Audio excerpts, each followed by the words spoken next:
जय हिंद दोस्तों। आज हम बात करेंगे कि अगर आप आर्मी, नेवी, एयरफोर्स या टेरिटोरियल आर्मी में नौकरी करने के बाद डिफेंस सिक्योरिटी कोर यानी डीएससी ज्वाइन करना चाहते हैं तो उसका प्रोसीजर क्या है।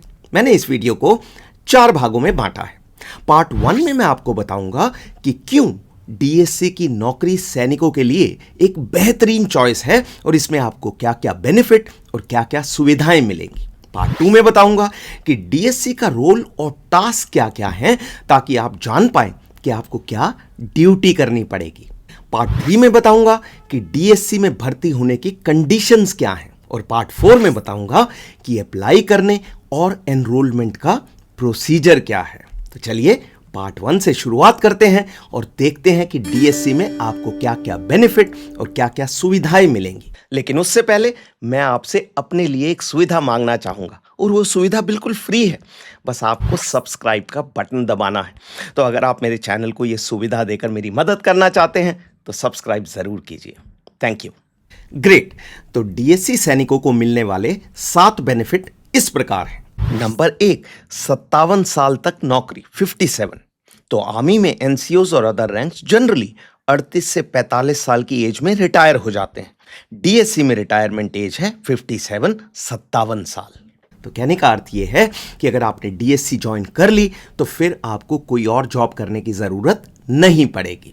बेनिफिट नंबर 2, जो कि सबसे बड़ा बेनिफिट है, और वो है कि अगर आप डीएससी में 15 साल की नौकरी कंप्लीट कर लेते हैं तो आपको आर्मी पेंशन के अलावा डीएससी से भी पेंशन मिलेगी। जाहिर है कि दूसरी पेंशन के लिए आपको डीएससी 45 ईयर से 45 साल से कम उम्र में ज्वाइन करनी पड़ेगी, वरना आप डीएससी में 15 साल की नौकरी कंप्लीट किए बिना ही रिटायर हो जाएंगे। Number 3 benefit, ECHS. बाकी रिटायर्ड सैनिकों की तरह ईसीएचएस की सुविधा आपको और आपकी फैमिली को मिलती रहेगी। इसके अलावा अगर आपकी पोस्टिंग के स्थान पर एमएच है तो आप एमएच की सुविधा भी ले सकते हैं। Number 4, gratuity. आप आर्मी से रिटायरमेंट के समय ग्रेचुइटी ले चुके हैं। जब आप डीएससी से रिटायर होते हैं तो दूसरी ग्रेचुइटी भी मिलेगी। नंबर 5, एजीआईएफ से इंश्योरेंस, जैसे आपको आर्मी, नेवी, एयरफोर्स की सर्विस के दौरान मिल रहा था। नंबर 6, मैरिड एकोमोडेशन या CILQ, जैसे आर्मी सर्विस के दौरान मिलती है उसी प्रकार डीएससी सर्विस में भी मैरिड एकोमोडेशन मिलती रहेगी। अगर मैरिड एकोमोडेशन अवेलेबल नहीं है तो CILQ मिलेगा। और अंत में नंबर 7, चिल्ड्रन एजुकेशन अलाउंस यानी CEA। आर्मी सर्विस की तरह CEA मिलना चालू रहेगा। ग्रेट। तो ये थी डीएससी में मिलने वाली सुविधाएं और बेनिफिट। अब आते हैं पार्ट 2 पर और देखते हैं कि डीएससी का रोल और टास्क क्या है। तो ये टास्क इस प्रकार हैं। नंबर 1, डिफेंस इंस्टॉलेशंस की सिक्योरिटी, जैसे ordnance depots, air force stations, missile facilities वगैरह। नंबर 2, एमुनिशन डेपोज की security. Number 3, defence civilian establishments की सिक्योरिटी, जैसे DRDO, ऑर्डिनेंस फैक्ट्रीज वगैरह। नंबर 4, कहीं कहीं सिविल एयरपोर्ट्स की सिक्योरिटी के लिए भी डीएससी को तैनात किया जाता है। नंबर 5, डिजास्टर मैनेजमेंट, जैसे बाढ़ और भूकंप के बाद रिलीफ वर्क के लिए भी डीएससी को तैनात किया जा सकता है। और नंबर 6, फायर फाइटिंग ड्यूटीज। जिन इंस्टॉलेशंस की सुरक्षा के लिए डीएससी के सैनिक तैनात होते हैं उनमें फायर फाइटिंग का टास्क भी उन्हीं का होता है। इस टास्क के लिए उन्हें ट्रेनिंग दी जाती है। तो कहने का अर्थ है कि डीएससी की ड्यूटी के दौरान आपके मेन टास्क होंगे गार्ड ड्यूटी, पेट्रोलिंग, सर्वेलेंस और फायर फाइटिंग। तो ये था पार्ट 2। अब आते हैं पार्ट 3 पर और देखते हैं कि आप एज सिपाही जीडी या एज क्लर्क जीडी डीएससी में कैसे ज्वाइन कर सकते हैं। तो इसमें सबसे इंपॉर्टेंट याद रखने वाली बात यह है कि अगर आप आर्मी सर्विस के दौरान सिपाही, नायक या हवलदार हैं तो डीएससी में आपको एज सिपाही जीडी ही लिया जाएगा, यानी एनसीओ और अदर रैंक्स डीएससी में एज सिपाही ही भर्ती होंगे। और इस भर्ती के लिए कंडीशंस क्या होंगी, इस बारे में directorate general DSC army headquarter ने दिसंबर 2024 में एक डिटेल्ड पॉलिसी लेटर इशू किया था। ये डीएससी में इनरोलमेंट के ऊपर सबसे लेटेस्ट लेटर है और इस लेटर के अनुसार डीएससी में एज सिपाही जीडी या एज क्लर्क जीडी भर्ती होने की कंडीशंस इस प्रकार हैं।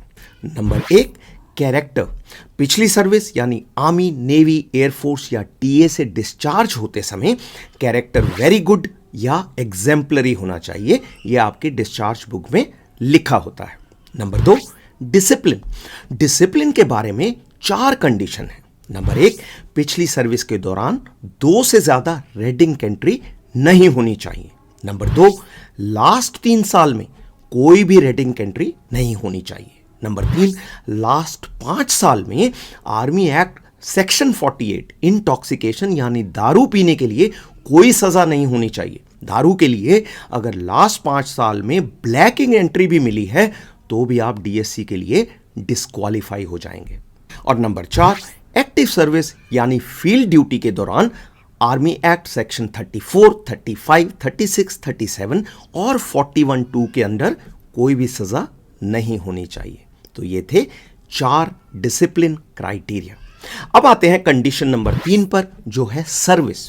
तो अगर आप आर्मी, नेवी या एयरफोर्स में सर्विस के बाद ज्वाइन कर रहे हैं तो आपकी नौकरी इन फोर्सेस में कम से कम 5 साल होनी चाहिए। और अगर आप टेरिटोरियल आर्मी यानी टीए में सर्विस के बाद ज्वाइन कर रहे हैं तो आपने 3 साल की एम्बॉडिड सर्विस की होनी चाहिए और कम से कम 7 एनुअल ट्रेनिंग कैंप यानी एटीसी अटेंड किए होने चाहिए। नंबर 4, मेडिकल कैटेगरी, आप शेप 1 कैटेगरी में होने चाहिए। उसके अलावा अगर आप लास्ट 5 साल में अल्कोहल डिपेंडेंस सिंड्रोम यानी एडीएस के लिए लो मेडिकल कैटेगरी में रहे हैं तो आप डीएससी के लिए डिस्क्वालीफाई हो जाएंगे, चाहे आप बाद में शेप 1 हो गए तो भी। तो कहने का अर्थ है कि अगर डीएससी में जाना है तो दारू पर कंट्रोल करना पड़ेगा। नंबर 5, फिजिकल और मेडिकल फिटनेस। डीएससी ज्वाइन करते समय आपका हाइट, वेट, चेस्ट वगैरह नहीं लिए जाएंगे, लेकिन मेडिकल होगा और साथ ही बीपीटी और पीपीटी भी होंगे, तो आपको ये टेस्ट पास करने पड़ेंगे। Number 6, service gap. अगर आप एज सिपाही जीडी ज्वाइन कर रहे हैं तो आपकी पिछली सर्विस और डीएससी इनरोलमेंट के बीच 2 साल से ज्यादा का गैप नहीं हो सकता। और अगर आप एज क्लर्क जीडी ज्वाइन कर रहे हैं तो गैप 5 साल से ज्यादा नहीं हो सकता। Number 7, as.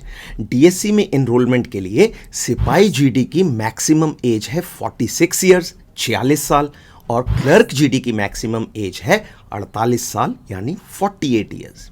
Number 8, educational qualification, 10th class pass या army certificate of education class 3 pass. Number 9, clerk GD के लिए कंडीशन। तो याद रखें कि आप डीएससी में एज क्लर्क जीडी तभी भर्ती हो सकते हैं अगर आप पिछली सर्विस में क्लर्क जीडी या क्लर्क एसडी थे। अगर आप क्लर्क एसकेटी थे तो आप एज क्लर्क जीडी भर्ती होने के लिए एलिजिबल नहीं है। और अंत में नंबर 10, ट्रेड्समैन। अगर आप आर्मी, नेवी, एयरफोर्स या टीए में ट्रेड्समैन थे जैसे शेफ, बार्बर वगैरह, तो आप डीएससी में भी सेम ट्रेड में ही अप्लाई कर सकते हैं। मतलब ट्रेड्समैन सिपाही जीडी की पोस्ट के लिए अप्लाई नहीं कर सकते। तो ये थी कंडीशंस अगर आप डीएससी में सिपाही जीडी या क्लर्क जीडी ज्वाइन करना चाहते हैं। अब जल्दी से जेसीओ एनरोलमेंट की कंडीशंस पर नजर डाल लेते हैं। तो पहली बात तो सूबेदार और नायब सूबेदार के लिए एज लिमिट है 50 साल और सूबेदार मेजर के लिए एज लिमिट है 52 साल यानी 52 ईयर्स।